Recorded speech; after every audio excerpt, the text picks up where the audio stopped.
I think we'll go ahead and get started. And this is going to be a different episode, um, a little bit. A big part of today's episode is just going to be an update because I have a bit of a life change coming up. Nothing too crazy and dramatic, but um, I do want to talk about my writing from this week for the story. But I feel the need to give context first. As who I am as a person and as a writer. So I think I will jump right in and say, I'll give a little bit of background for those of you who may be newer to me in my writing.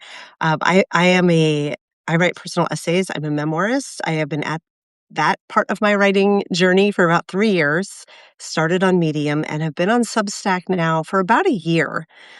And quickly came to realize on Substack that one of the differences between Medium and Substack was that live video was really was new and was gaining a lot of traction. And so, oh, hold on, I have to pause and say, Laura, way to go. Laura is on her way out to a protest and will be here for Sunday Salon. Fabulous. I will see you tomorrow. Go get them. I am not protesting today because I have a sick kid. Um, Yesterday she had 104.8. Like she has real high fever. So we're not going, it's broken now, or I just checked and she's sleeping and she has no temp, thank goodness, but we're not going anywhere today. So, but please go protest for me, and be safe and have fun storming the castle. Um, so back to my narrative here. I have, what I came to find in 2025 was it was podcasting was new to me and it was fun and exciting. I joined Substack with my best friend Lawrence, who I run the Daily Whatever show with. We really came to Substack to write. He writes science fiction and speculative fiction. I write memoir. But we got here, we started going live, and the Daily Whatever show really took off. So we were doing it 6 days a week last year. And a lot of what we were focused on was this regime and doing what we could to try to stop the spread of disinformation, to elevate voices who were doing good in the world, and just doing our small parts to be part of the resistance. And in doing that, I did very little writing of my own kind of writing, memoir writing. Last year, it felt navel-gazing and it felt unimportant in the context of everything else going on. And as I came into 2026, I was like, okay, New Year's resolutions. What do I want this year to look like? And what came forward like loud and clear for me was, don't let this regime take writing from you and as well. There's so much art and music and writing that is likely not happening because we are all struggling to stay afloat in one way or another, and we're all doing what we can to fight. And so I'm continuing to run the Daily Whatever show. And also, I launched I Write Out Loud. When did I do that? February 2nd was the first day that I converted my personal Substack, which had just kind of been languishing. It had a few stories on it, but it was getting no focus. It was just Dana Dubois Writes, the other half of the Daily Whatever show. And I was like, I really want to make this a space for my creative nonfiction. And I don't just want to put stories here as I'm writing them. I want this to be a home for my creative nonfiction. And that means I have all of what I wrote over those 3 years that are kind of scattered all over, mostly Medium, but like 20 different publications on Medium. And Medium has it all behind a paywall, so not really accessible. And then I'd been published on today.com and Business Insider and Parent Map. Just my writing was everywhere. I want I Write Out Loud to be my home. And I also want it to look more like a publication, right? Like a presence and something beautiful to visit. I'm no designer, but I did come up with a palette and a logo, um, and a way of creating a page that I hope looks like a bit more of an experience. I design each of the images. And also, and importantly, I read every story out loud. So, Substack makes all stories accessible for the visually impaired by giving an AI reading that you can just press play and listen to a bot read the story. I didn't want my kind of legacy site I'm creating to just have a bot reading my story. I wanted it to have my audio reading the story. And so as I share stories on I Write Out Loud, I read them all. I think some of you here know that. So you can hear my voice reading them as intended. And then right after I share them, I do a live to talk about them in community with all of you. It has been amazing. It has now been almost 2 months since I started that. I have shared, I didn't take a count, around 25 or 30 stories at this point. I started out doing it at a breakneck pace because I was looking to make a big impression. 5 stories a week, 5 lives a week, and then the Sunday Salon. Sunday Salon came out about halfway through where I was like, let's make the Sunday one a paid subscriber benefit and have it be more intimate and smaller. So I did that for a few weeks, and then I realized it was too much. Not in it was a lot in terms of my bandwidth, but it was too much. The stories weren't getting air, right? Um, I here comes my divergent brain again. Backstory. Um, I am rarely someone who is like, I'm going to set out and do X, and here's the outline, here's the roadmap, and I'm going to exactly do X, and then I do it. I admire people who function that way, who can plan and research and figure out exactly how they want something to work and then implement it. It doesn't tend to be how I work and in most important things in my life. For better or for worse, I come up with an idea and a general plan of how I think it should work, and then I start and I iterate because my point of view is you don't know how something is going to go until you get in. At least that's how it works for me. And that's both rationally, I have to like look at the data, see how things are going, make decisions accordingly, but it's increasingly more important. It's here. I feel what it's like.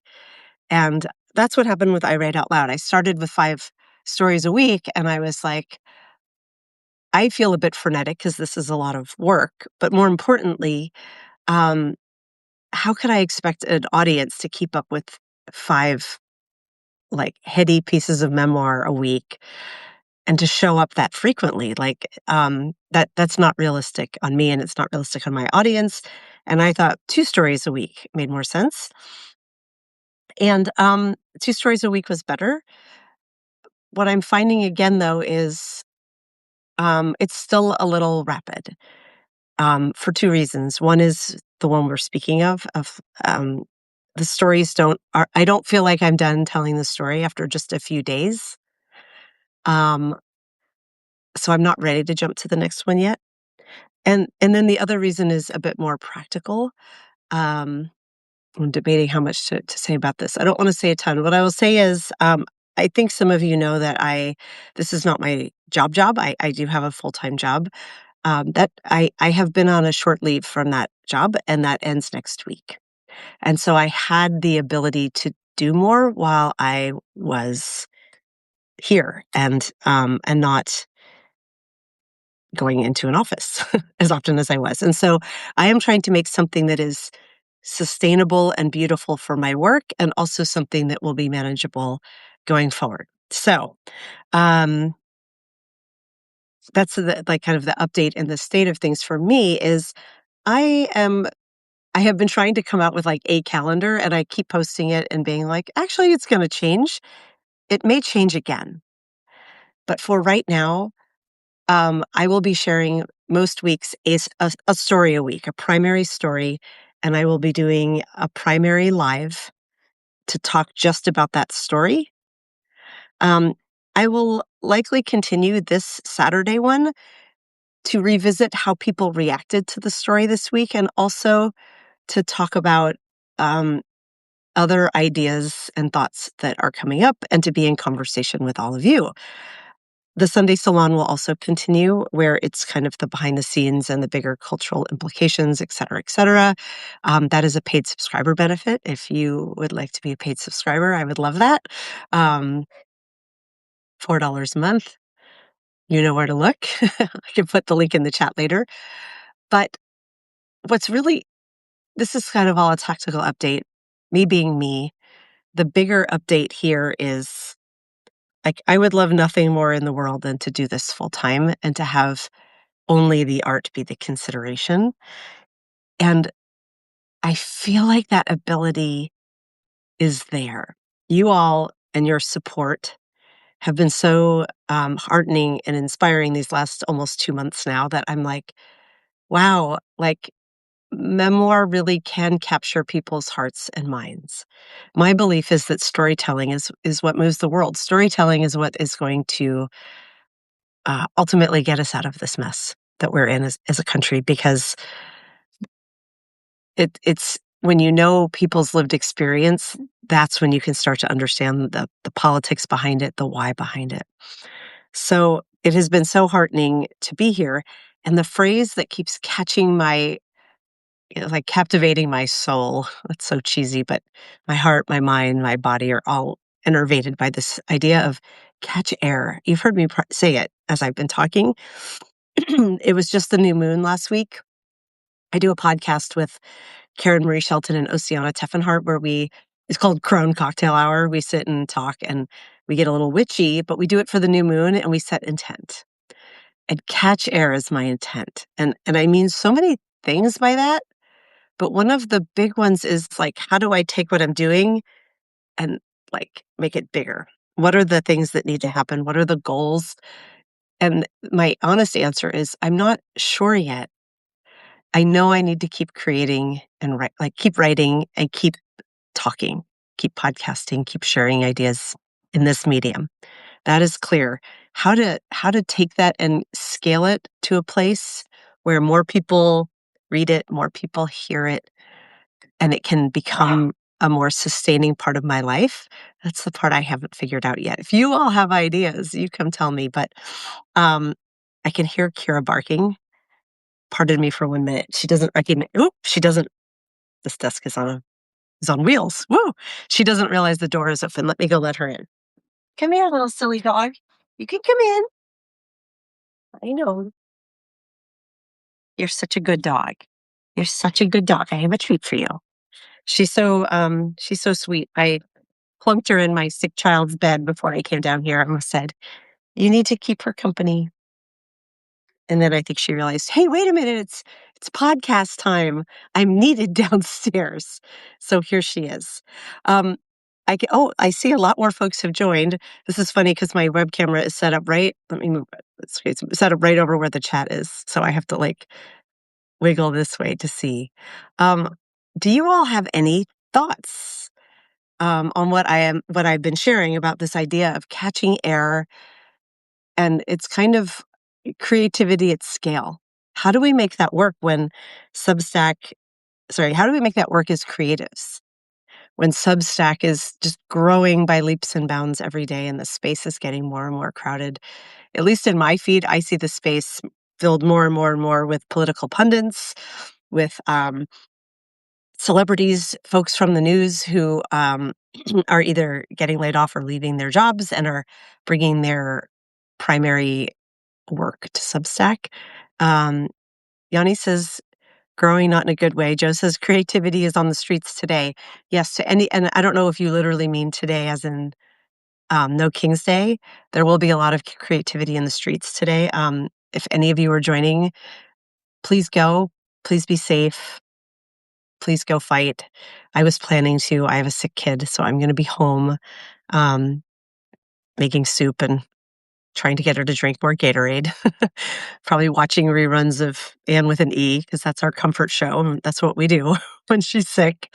Um, mm, Unionize 100% Mona Mona. Probably, I don't, I don't, is there a union of like wannabe memoirists? I don't know. Um, I don't know. It is an interesting thought, but sorry, I'm looking over here to the chat.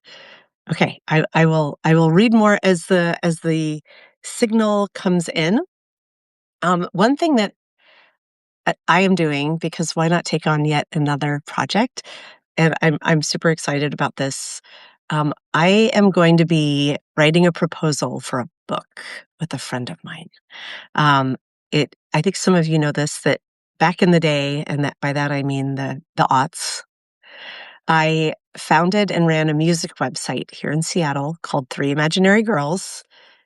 And it was, oh, it's such a long story, but it was friends of mine in our own way trying to catch air in a world where at the time there were only three news sources that were talking about local music, the two alt weeklies and the Seattle Times. And we were going to all these shows and realizing there were all these amazing bands in Seattle.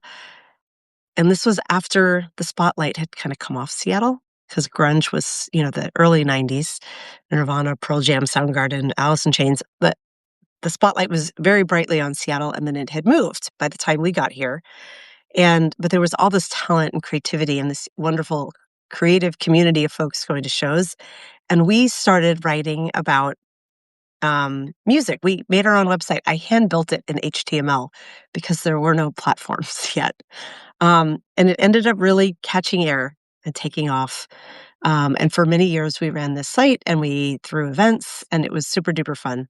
So we want to write about that era, both about the bands, some of them who went on to become very famous. You've probably heard of Death Cab for Cutie and the Decemberists. They were in Portland, but it was all the Northwest.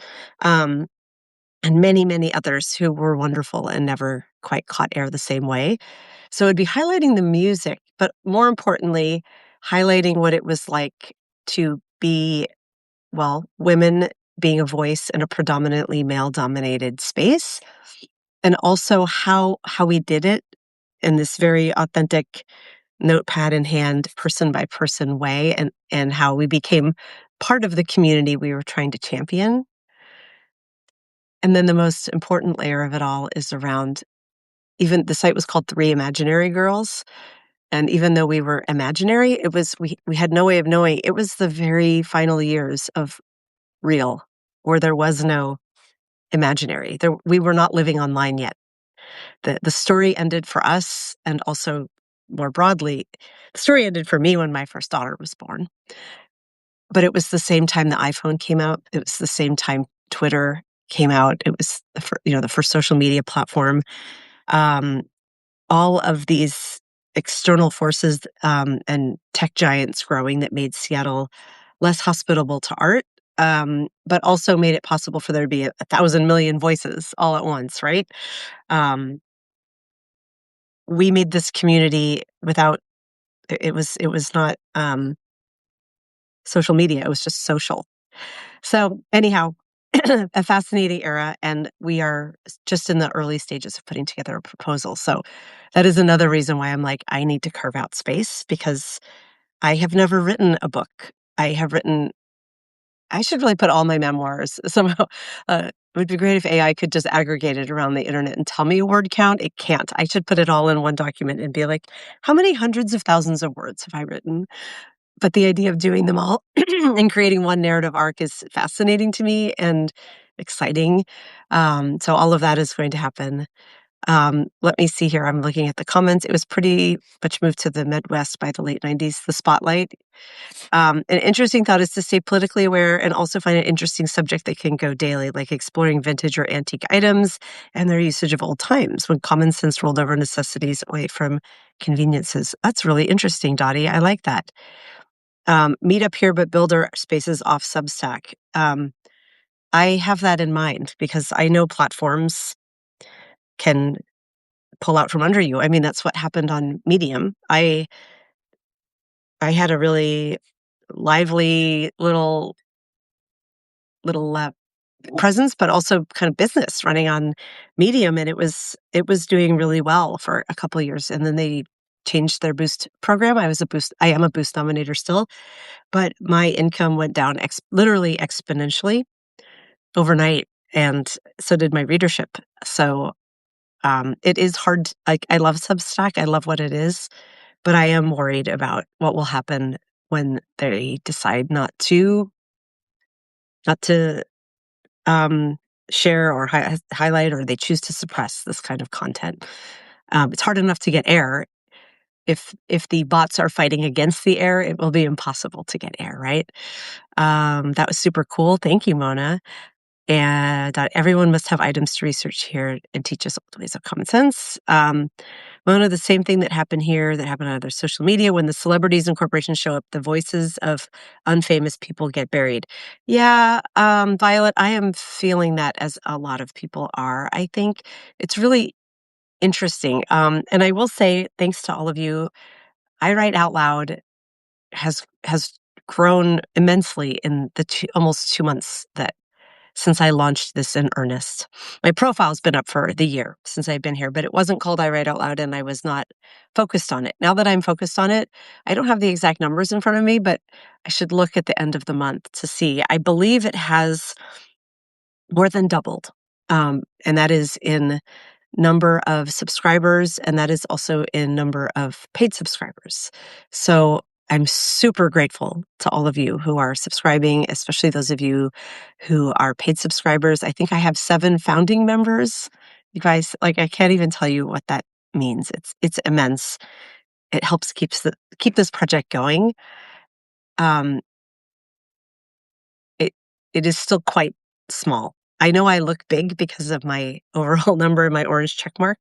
That is mostly because of some of the publications I support and am a part of, particularly Blue Ant Media, which is political. They are the bulk of that. And I'm really debating. Here's a question for you all, since we're having kind of a free-forming conversation here today. Um, Blue Ant Media has over 500,000 subscribers. So I think iShow is having 534,000 subscribers. Blue Ant Media is the bulk of that, and it is the reason I have that dark orange check mark. I, on my own, do not have that. Dana Dubois writes, I Write Out Loud just crossed 1,800 subscribers. I am immensely proud. I am far more proud of the 1,800 subscribers I have earned through writing memoir than the contributions I have made to Blue Amp to help them grow. Although I am happy to help them grow. Don't get me wrong. Do I decouple myself from their numbers? Like, it's pretty cool to show up. I've had friends and, in real life friends who will be like, I just looked at your Substack and you have over 500,000 subscribers, Dana. That's amazing. And I'm like, yeah, I don't have 500,000 subscribers. I am affiliated with publications that do. And part of me thinks that helps to get air in this ecosystem where they are looking to boost the big ones. And part of me thinks it might hurt me as an up and coming memoir writer. I would love to hear your thoughts of I can keep contributing to Blue Amp, but not show their numbers reflected in my numbers. What do I do? You think it helps Mona? You think people are like, oh yeah, I want to talk to her. She's got I don't know. It feels both. I'm proud of it because I am proud that I'm part of all of the organizations and or publications I'm part of, and also it feels a little disingenuous sometimes. And I'm also turning my mug around so you can see Ruth Bader Ginsburg, and my resist. I think it's important today. Okay, you're all saying keep it. Then I will keep it. Violet says, I think I joined at a good time because I was able to find people like you. But even just in the last month, I'm seeing more and more famous people coming in and taking off. 100% agree, Violet. I think last year at this time, it was a huge wave of people from Medium because Medium totally changed the Boost program. And so many people left because if your story doesn't get boosted on Medium, no one will read it. There are no notes. There's no way to help your story get air unless it's boosted.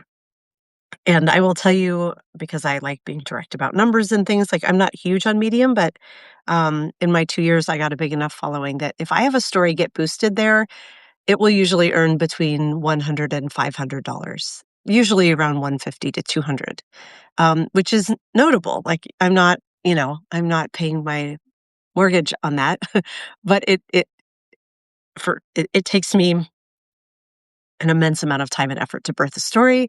It is nice to have a financial reward. If I share it and it is not boosted, it maybe makes $4. Like, it is a exponential difference. Double exponential? Can you say that? I think you can. And so last year it was the flood of people from Medium. And you're right, Violet. This year it's the flood of people leaving TikTok. So what about reaching out to famous to take some of us under their wing? Mona, I kind of feel that way about Blue Amp. It's the political wing, and I am not primarily a political writer. I do some writing for them, and we have talked about me launching a culture section for them, but they're just not ready for that yet. But every now and then I post a story where cultural meets political. That kind of is my sweet spot on Blue Amp. I wrote a story about looking for colleges with my daughter in LA and who is it what is it like doing that in this era of like launching your child into this world is very scary and crazy and all of the political considerations when picking where one's child goes to college, things like that. Um, but it's not the same um, as having,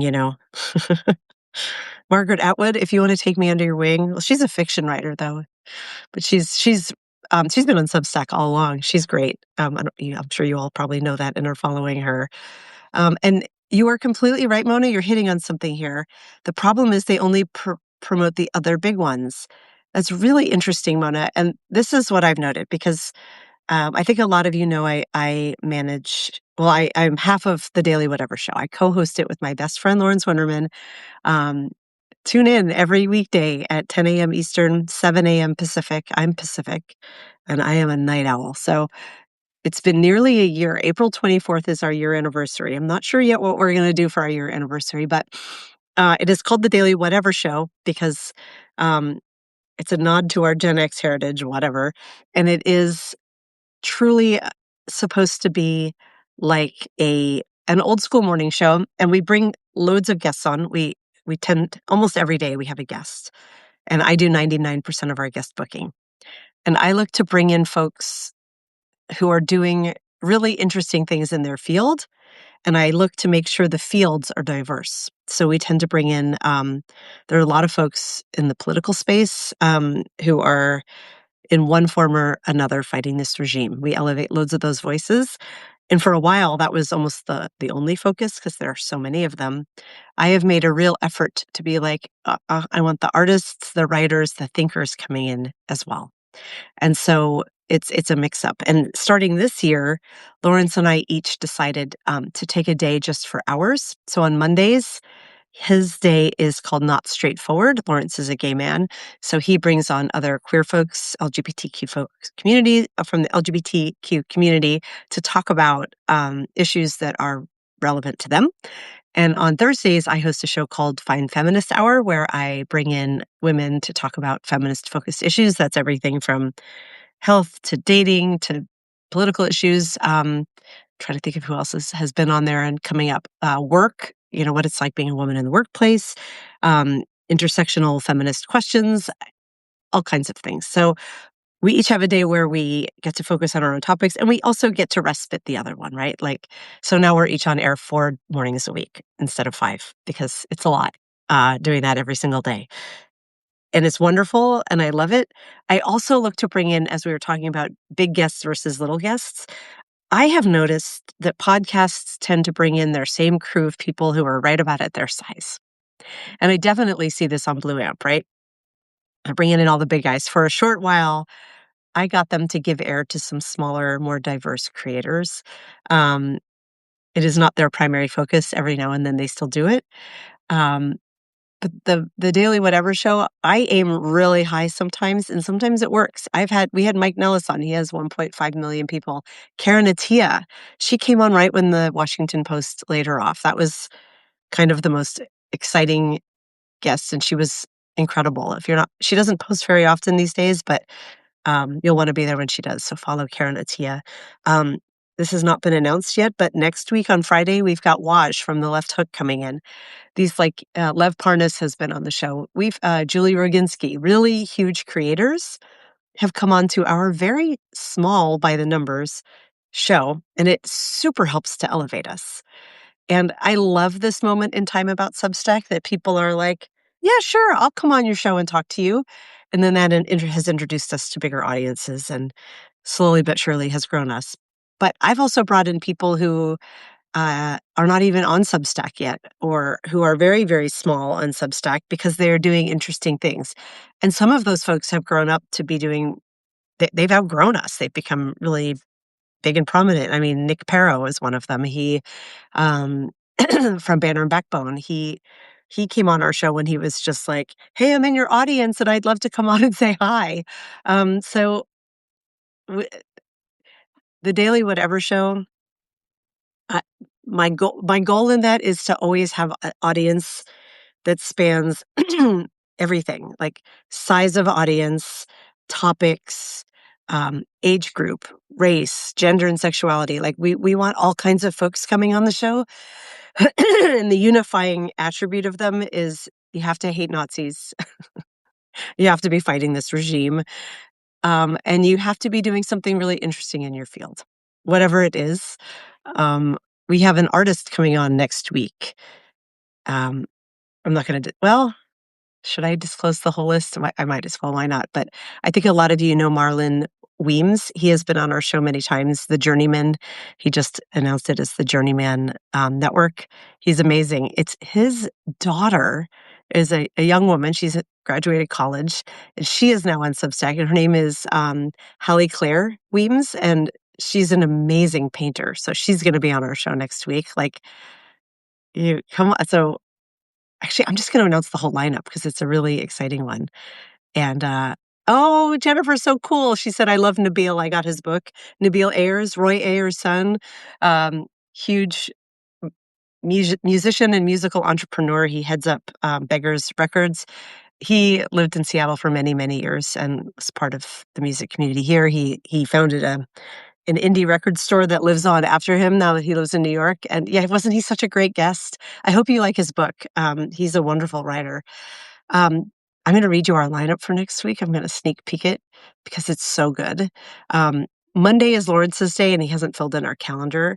He always has Aidan Warden on with him. That's his co-host, and he's lovely.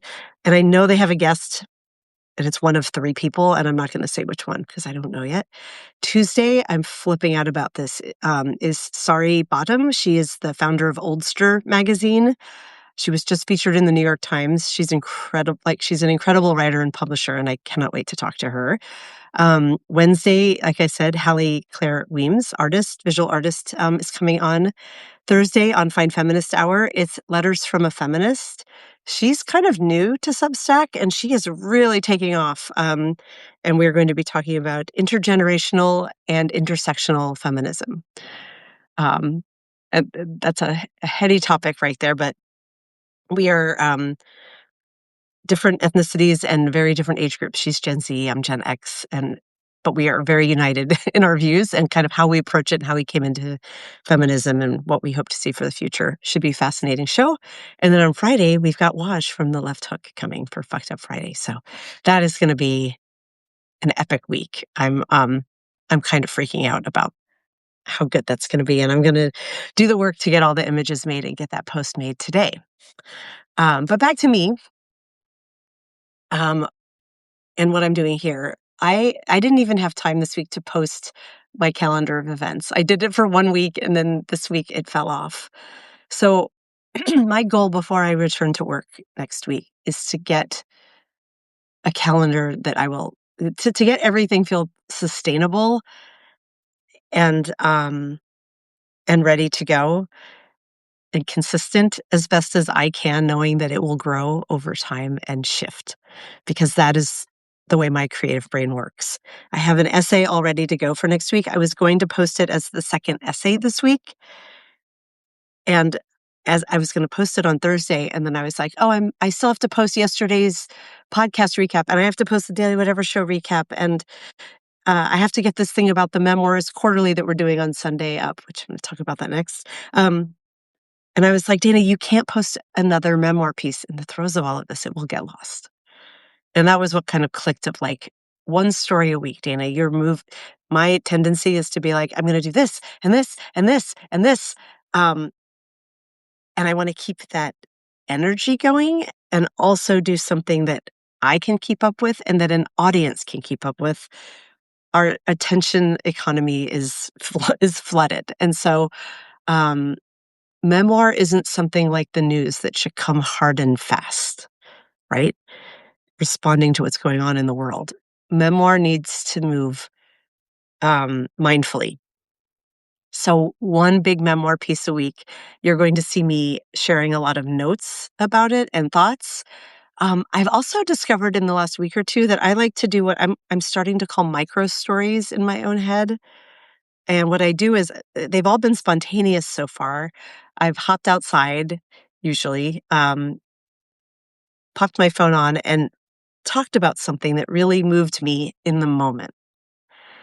And then instead of posting it as like a story on Substack, I take a clip of the most interesting part and I put it in notes. Because what I'm finding, and I'd love to hear if you are finding this as well, is that notes are getting like way more prioritized than actual stories on Substack. I am finding, and I have not had a note catch air yet. There's that phrase again. Um, I'm laughing. Violet said, "I'm tired just listening to all the stuff you're working on so much." And you eventually conked out completely. I'm sorry. And I don't want to conk out completely. I am trying to do something sustainable, but I'm also trying to grow.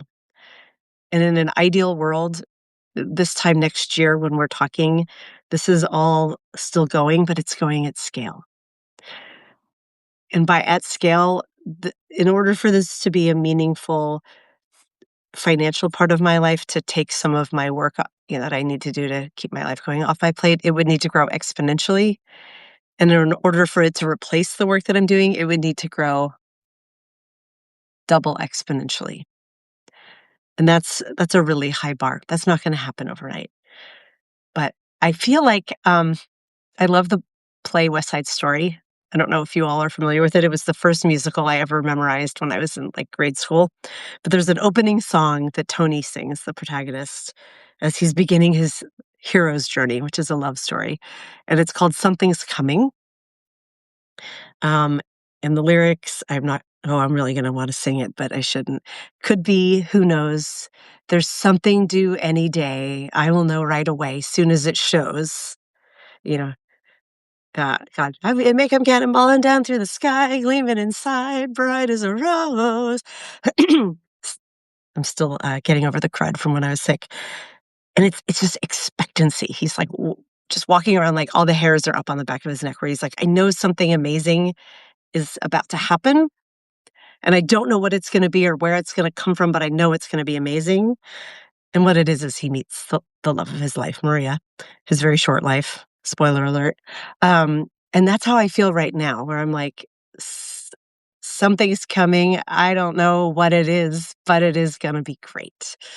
Um, it also is going to require a lot of work so that I'm ready for it when it gets here. But something is going to happen for growth. I just feel it. And yeah, Yanni's saying notes is 100% prioritized. It's now the first tab, right? When you're in mobile view, you see notes first, and then you have to kind of click in to see stories. Um, I have found in the 2 months of doing this, hold on, I'll back up. Before launching I Write Out Loud, I was posting some stories to the Daily Whatever Show, which was then called Gen XC. Because that was my original intent, was Lawrence and I would publish stories to Gen XC. And a few times they caught air. And they got thousands of views and hundreds of comments. It only happened a couple times. It's not happening at all with I Write Out Loud. Some of the stories, like the one this week, I was like, I really feel like this has the potential to go big and to like get lots and lots of eyeballs on it. And it doesn't happen. I am finding that putting short video content in notes, like I've been doing with these micro stories, and then writing a little bit about it, they're not going explosive, they're not going viral, but they're getting a lot more views and engagement. And so it is hard. I am absolutely going to keep writing, and a lot of the notes that I'm doing are going to focus and point back to the writing. But I don't want to be one of those people who's like, Substack's not about writing anymore. Substack is going to focus on what Substack wants to, and storytelling can be whatever we want to make it to be. And to me, storytelling as a micro storytelling is interesting. Storytelling verbally is interesting, and I need to get more succinct and better at it. But to be able to go live, share something that's interesting, and then take a clip of the best part, write a little story about it, and share it. These micro stories, these are interesting to me. I wrote one about telling my canceling my Bank of America card because they're sponsoring that awful Barry Weiss like, is feminism destroying women nonsense on CBS. And so I told them that when I canceled, and it was such a rush. That was the first time I did one of these micro stories. I just went out and had to tell everybody about it. I did another one about my local karaoke dive bar that feels so anachronistic at this point in high-tech Seattle in the best of ways, and how the KJ was new to me. And instead of having slips or a QR code, he said, "I do table service," and he walked around in the most inefficient way possible, said hello to every person in the bar, introduced himself, and said, "What do you wanna sing tonight?" And took down all of our songs one by one, ran them to the machine, and how human it was and how wonderful it was. I think these kinds of stories are going to go on and inspire memoir too.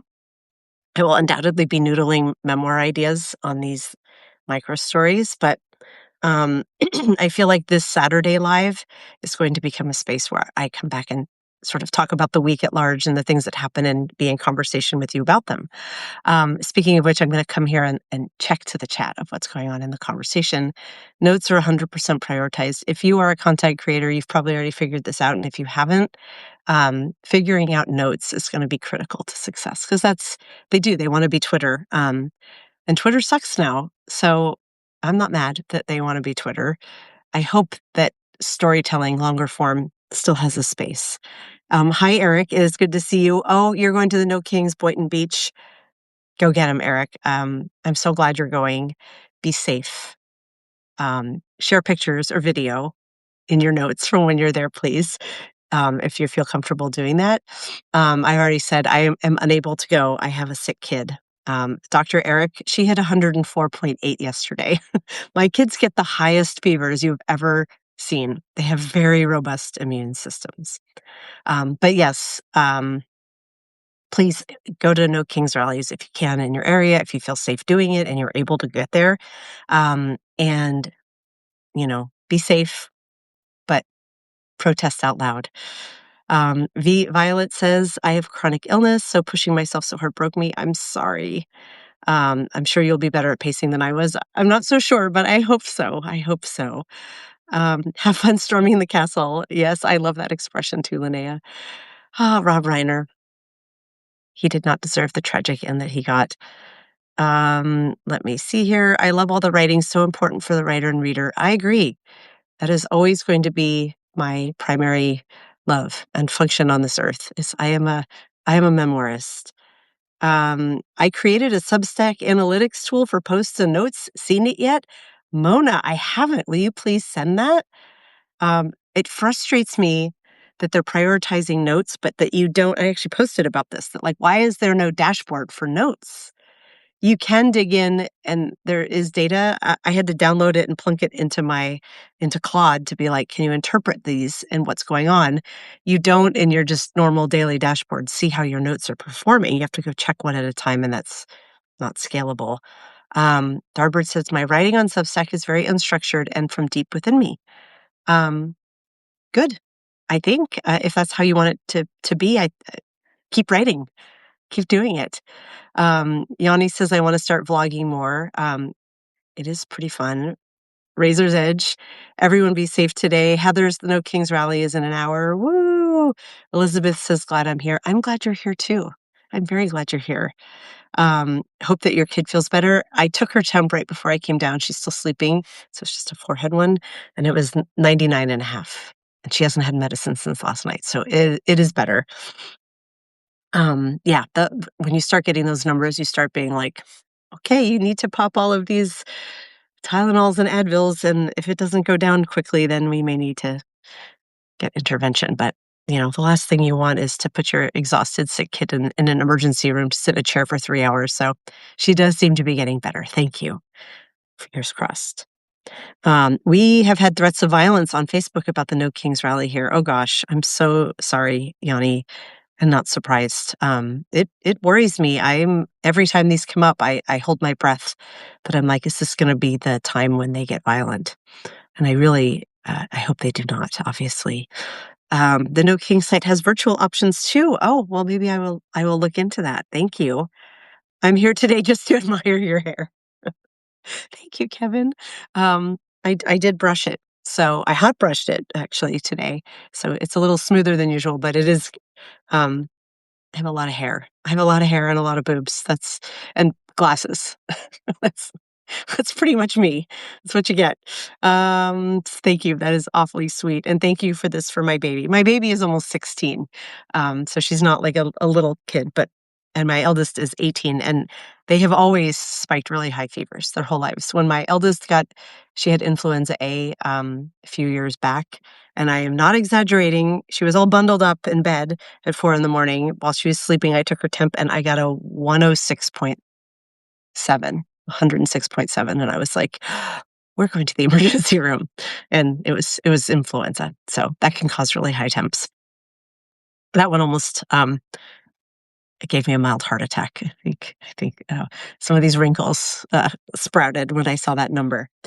So I was planning to revisit my essay from earlier this week. In fact, we can. We've had a few. No, actually, we're really close to the top of the hour, but I am going to share it here. Actually, I'm going to ask for an opinion question first. Sorry, you're hearing my slightly neurodivergent brain popping off in real time with like 16 thoughts trying to come forward at the same time. Um, I Write Out Loud has been on a cadence of twice a week. So I was posting Tuesdays and Fridays, and then I found the Friday post wasn't getting the attention it needed. So I was posting Tuesdays and Thursdays. But then I found that the Tuesday post was coming up against the Thursday post too quickly. So I'm going to post one essay a week. That feels so much better. Can't even tell you. Do I post it on Monday morning or Tuesday morning? What do you all think? When are you most likely to see an essay, or does it not matter? Because I will be prepping and recording the audio. So I said this earlier, but I know a lot of folks have joined. I record every essay that I write so that if you prefer to listen than to read, you hear my voice reading it, not AI. Um, Sometimes you might hear my dog or cat in the background, or you might hear me stumble over a word or two because I don't have video. I don't use editing software yet. That might be V2. Right now, I just record them straight. Um, they're very human. They are clearly not AI. They are clearly human. Do we have a preference about posting on Monday or Tuesday? What do you guys think? Um, I'm reading while you answer Monday or Tuesday. I'm interested in Violet asked, question for you guys. I joined Substack for politics and am following tons of accounts, but are there other topics that are doing well here on Substack? If so, what are they? If anyone has an answer, let me know. I was going to say probably porn because that seems to erotica. I'm sure that's somewhere. It's not what I follow, but that's likely it. I will layer onto her question. Um, the horror community aren't doing bad. So I guess horror has a nice community. Good to know, Yanni. Um, Tuesdays are more crowded. Okay. And then Darbid says Monday to start the week. I like it.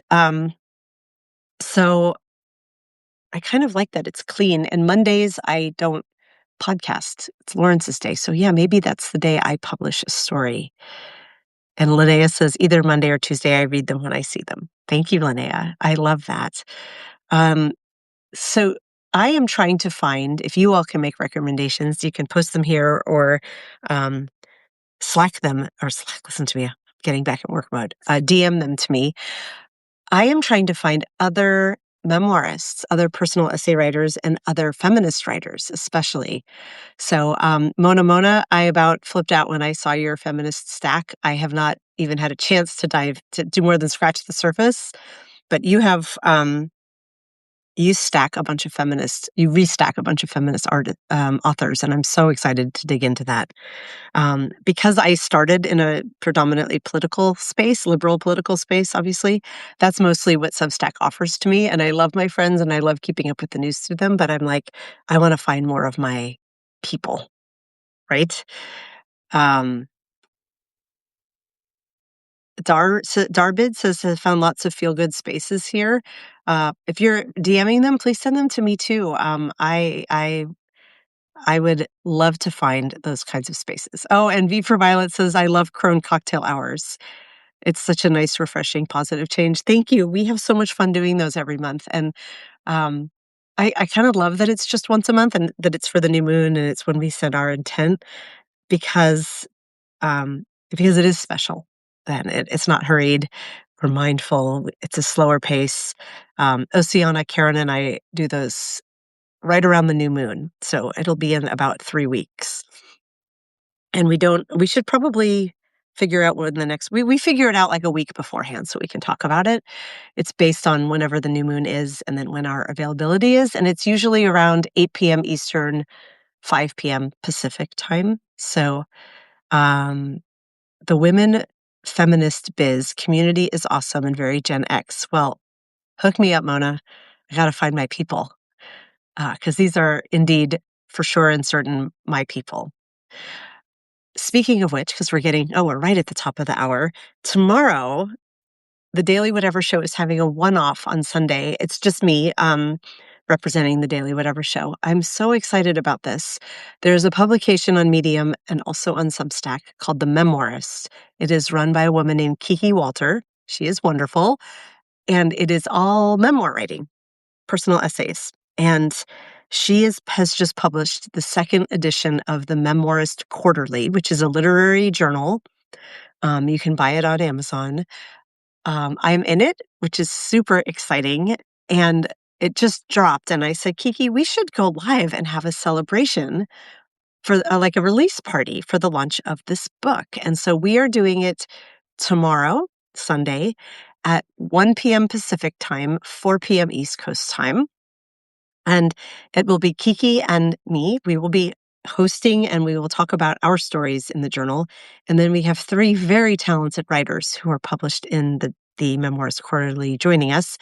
Gentry Benson, Christina Jumper, and Erin O'Brien. I have never met the 3 of them, but we are all going live for an hour to talk about our essays that are in the book, to talk about memoir writing in general. We will be answering questions. Thank you for the congrats, Mona. I would love if you all would join. So tomorrow is going to be a busy day for me I'm going to just say them in Pacific Coast time first because I'm in Seattle, man. 10 a.m. tomorrow, 1 p.m. Eastern is the Sunday Salon. That is my weekly space for paid subscribers where we dig into the stories, now story of the week. We look more to the cultural implications of the story. I spill a bit more tea about the story and some of the background. And I never did put my story for this week in the chat. That's hilarious. I have gone to do it about 10 times and haven't done it. This was a brand new story this week, not one from the archive. And it's called You're Not Anxiously Attached, He's Avoidant. What happens when men create instability and women start self-diagnosing? I really love this story.